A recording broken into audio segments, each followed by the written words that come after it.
Hello students, welcome to my YouTube channel learn with Manju Bhajwa. जैसा कि आपको पता है, हम संस्कृत सीटेट 2026 की प्रिपरेशन कर रहे हैं। अगर आप मेरे साथ इसकी प्रिपरेशन को और बेटर करना चाहते हैं तो मेरे साथ जुड़े, मेरे चैनल को सब्सक्राइब करें, शेयर करें। और जैसे हमने पिछली वीडियो में सिलेबस की बात करी थी, तो आज हम सिलेबस शुरू करने जा रहे हैं, जिसका फर्स्ट टॉपिक है संस्कृत में वर्णमाला। ये हिंदी में भी होता है, संस्कृत में भी होता है। इसमें क्या होता है, वर्ण सबसे छोटी इकाई होती है जिसके और टुकड़े न हो उसके, जैसे ए है, आ है, जिसके और टुकड़े ना हो उसके, उसको हम क्या कहते हैं, वर्ण। वर्ण को हम दो भागों में बांटते हैं, जैसे स्वर, एक होता है हमारा व्यंजन। ठीक है, द्विविधा, दो प्रकार के होते हैं स्वर और व्यंजन। आगे स्वर होते हैं हमारे, ये देखने हमने कौन कौन से होते हैं। ये बेस होता है हिंदी ग्रामर का, संस्कृत ग्रामर का, सबका बेस टॉपिक है ये। स्वर है हमारे जैसे ए, आ, ई, बड़ी ई, ऊ,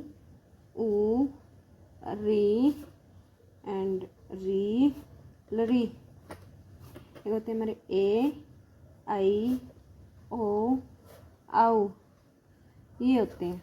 जैसे हमने ये हमारे 13 हैं, स्वर कितने हैं, 13। ये ए का क्या है, ये दीर्घ बड़ा, इसका दीर्घ ई, इसका दीर्घ ई, इसका दीर्घ री। ये एक सिंगल है हमारे पास, इसका कोई भी दीर्घ नहीं है। क्या नहीं है, इसका कोई भी दीर्घ नहीं होता।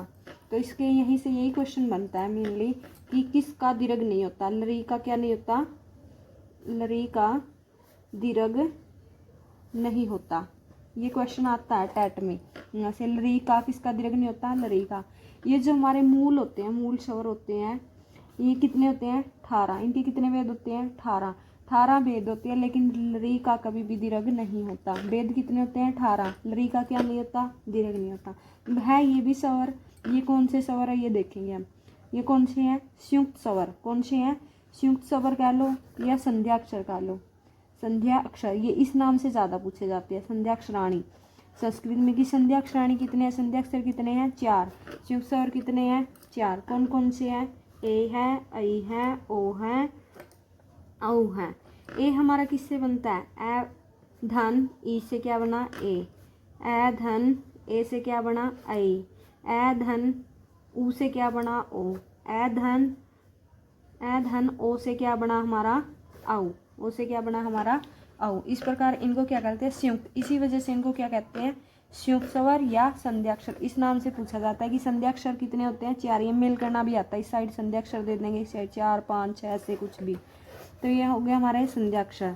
इसमें एक होता है कि इनका कभी भी क्या नहीं होता, जैसे इसका क्या था, दीर्घ नहीं होता। हर चीज, इसका आ दीर्घ है, इसका ई दीर्घ है, इसका ऊ दीर्घ है। जो इनका क्या नहीं है, क्या दिखाई दे रहा हमें, इनका कभी भी हर्षव नहीं होता। हर्षव दीर्घ आपको सबको पता ही है। हर्षव जिसमें 1 मात्रा का समय लगे, दीर्घ जिसमें 2 मात्रा का समय लगे, प्लुत जिसमें 3 मात्रा का समय लगे। किसका हर्षव नहीं होता, जो हमारे संयुक्त स्वर उनका क्या नहीं होता, हर्षव नहीं होता। क्या नहीं होता, हर्षव नहीं होता। इनके भेद कितने होते हैं, 12। ये पूछा जाता है कि इनके भेद कितने होते हैं, 12। संयुक्त स्वर के भेद कितने होते हैं, 12। मूल स्वर के कितने होते हैं, 18। ये कितने हैं, 4। ध्वनि से क्या बनता है, ये यण संधि में भी आएगा, यण प्रत्याहार में भी आएगा।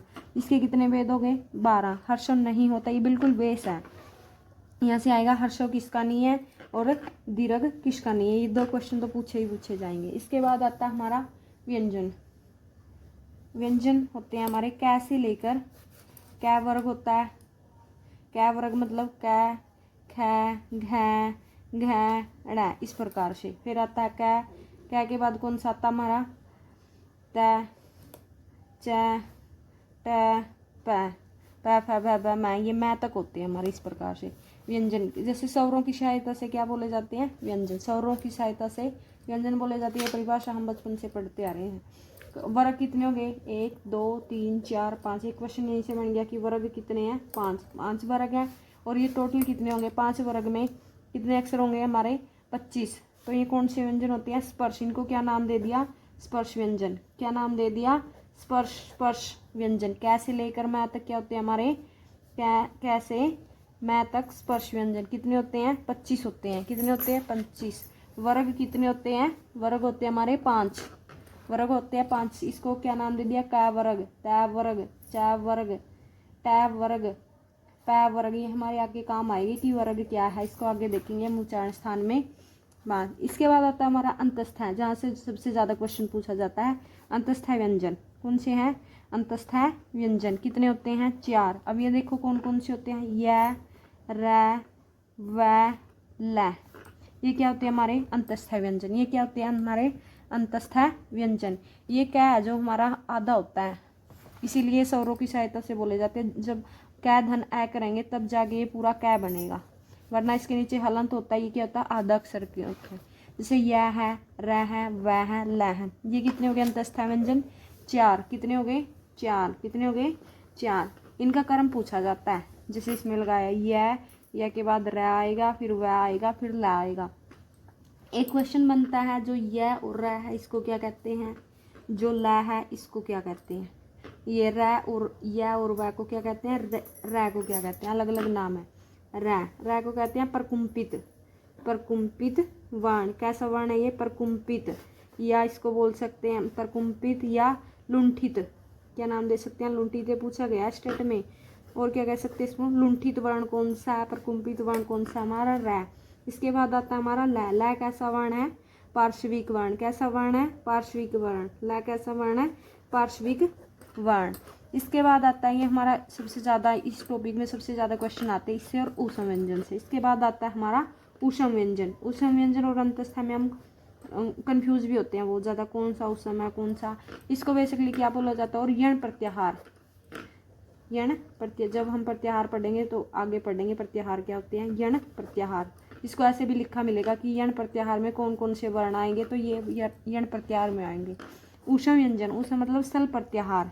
कौन सा प्रत्याहार? सल प्रत्याहार। सल प्रत्याहार, सल प्रत्याहार। ये भी कितने होते हैं? 4 होते हैं। ये भी कितने थे? 4 थे। संयुक्त भी कितने थे? 4 थे। 4 कौन कौन से हमारे? स है, स है, श है। ठीक है, श, श है। ये 4 क्या है हमारे? ऊष्म व्यंजन। कौन सी हैं? ऊष्म व्यंजन। इनका भी अलग अलग हुआ। जो ऊष्मा है जिसके बाहर निकलती है हमारी, स ऐसे करके निकलती है, उसको क्या कहते हैं हम? ऊष्म व्यंजन। क्या कहते हैं? ऊष्म व्यंजन। इसके बाद आता है हमारा अयोग व्याय। श है ना, जैसे इसमें इससे याद रख लो, जैसे ऊ श में ऊष्म, इसमें भी श है और इसमें भी श है, तो ये क्या हो गए? ऊष्म व्यंजन हो गए। इनकी यही पहचान है और इनमें है, इनका ये क्रम है, कितने होते हैं ये पता चल गया। इसके बाद आते हैं हमारे अयोग वाह। कौन से आते हैं? अयोग वाह या अयोग वाहु लिख सकते हैं। कौन से? अयोग वाह वर्ण। कौन से होते हैं? इसमें अनुस्वार, अनुस्वार और विसर्ग, अनुस्वार और विसर्ग। अनुस्वार अंग। हिंदी में तो बेसिकली हम 2 ही को पढ़ते हैं, लेकिन संस्कृत में होते हैं हमारे जिह्वा मूलीय और उपउद्मानीय। उपउद्मानीय, उपउद्मानीय, ये भी क्या होते हैं हमारे? अयोगवा होते हैं 4। अयोगवा भी कितने होते हैं? 4। जीवा मूल्य देखो कौन से होते हैं, जैसे ऐसे करके लिखा मिलेगा आपको। क, आगे ये निशान ख, इसके आगे निशान प, इसके आगे निशान फ, ऐसे मिलेगा। जीवा मूल्य क ख, उपउद्मानीय प फ। इसका प है तो ये कौन से हैं? हमारे उपउद्मानीय। जीवा मूल्य में क है तो इसका कौन सा है? क और ख, क और ख, क और ख, इस प्रकार से बनेंगे। इसके बाद ये हो गया हमारा सबर का और व्यंजन का टॉपिक। इतना ही है। अयोग वाह है पढ़े हमने, और क्या पढ़ा? अंतस्थ है, ऊष्म पढ़े, वर्णमाला का जो बेस है, स्वर कितने होते हैं, कौन से किस प्रकार से बनते हैं, ये सब हमने इसमें पढ़ लिया। इसके बाद मैं आपको एक शब्द रूप करवा देती हूँ। सर्वनाम शब्द है जो हमारे जो इम्पोर्टेंट होते हैं। वैसे राम वगैरह के तो हम याद कर लेते हैं, लेकिन थोड़ी कन्फ्यूजन आती है इनमें, जो पूछे जाते हैं किस हिसाब से पूछे जाते हैं। जैसे इसमें एक वचन, द्विवचन, बहुवचन, सबको पता होता है। KVS में ये लिखने भी आए थे, एसटीज पेपर में लिखना आया था इसको। जैसे प्रथमा विभक्ति, द्वितीया, तृतीया, चतुर्थी, पंचमी, षष्ठी, सप्तमी, सबको पता होता है कि 7 विभक्तियाँ होती हैं। जैसे अहम, आवाम, वयम, मैं, हम दोनों, हम सब, ऐसे चलते हैं ये रूप। माम, आवाम, अस्मान, मया, आवाभ्याम, अस्माभि, मह्यम, आवाभ्याम, असंभ्यम, मत, आवाभ्याम, अस्मत्, मम, आवयोस्माकम, मई, आवयो, अस्मासु। सब में क्या बनेगा? अस्मासु। किसी में ये ऐसे लगा के दे देगा, किसी में यहाँ कौन सी सह दे देगा, इस प्रकार से पूछा जाता है हमने कंफ्यूज करके। और इसके बाद इसमें जो वैकल्पिक रूप देख रहे हो यहाँ पे, माँ, ये क्या लिखा है? नौ, न, में, नौ, न, में, नौ, न। इस प्रकार से बनते हैं जो वैकल्पिक रूप है हमारे द्वितीया, चतुर्थी और षष्ठी। जो इवन नंबर होते हैं, कौन से होते हैं? Even number. द्वितीया, चतुर्थी और षष्ठी जो हमारे इवन नंबर है नहीं, उसमें बनते हैं वैकल्पिक रूप। यही हमें याद रखने की माँ, नौ, न, में, नौ, न, में, नौ, न। ये 3 लाइनें याद रखनी, यही सबसे ज़्यादा पेपर में पूछी जाती है। जैसे ये पूछ लेगा अस्मत् कौन सी में बनेगा, पंचमी का बहुवचन है क्या। इसमें पूछ लेगा 2-3 दे के पूछ लेगा कि इनका परिचय दो, अस्मत् का परिचय दे, असंभ्यम का परिचय दे। एक ही क्वेश्चन में पूछे जाते हैं। स्टेट ने पूछा है यहाँ से अस्मत् से, जो 2024 का स्टेट हुआ उसमें अस्मत् शब्द पूछा गया। जैसे माँ, नौ ने, ये DSSB ने भी पूछा कि माँ, नौ, न, में, नौ, न, में, नौ, न, ऐसे कौन सा क्रम सही है। जैसे यहाँ पे माँ की जगह में दे दिया, ऐसे द्वितीय तृतीया में बना देगा, इसको तृतीया बोल देगा, यहाँ पे तृतीया लिख दी, पंचमी लिख दी, सप्तमी लिख दी। इस प्रकार से देखना हमने कि कौन सा है। ये बिल्कुल ध्यान से करने की चीज़ें हैं कि ये इवन नंबर 2, 4, 6 ये बना लो कि 2, 4, 6 में ऐसे ही युष्मद् के, ऐसे ही अस्मद् के शब्द बनेंगे वैकल्पिक रूप। 2, 4, 6, 2, 4, 6 ये याद कर लो कि बस ये करना ही है। इस प्रकार से आज के हमारे सब जो टॉपिक था वर्णमाला का वो खत्म हुआ। एक मैंने आपको ये करवा दिया सर्वनाम शब्द। अगर आपको मेरी वीडियो पसंद आ रही है, कंटेंट अच्छा लग रहा है, तो प्लीज़ इसको शेयर, सब्सक्राइब सब करें और मुझे कमेंट में बताएं कि आपको और कैसे पढ़ना है और क्या करना है। इसके अलावा भी मैं आपके हिसाब से भी सीरीज चला दूँगी। Take care, bye bye, thank you.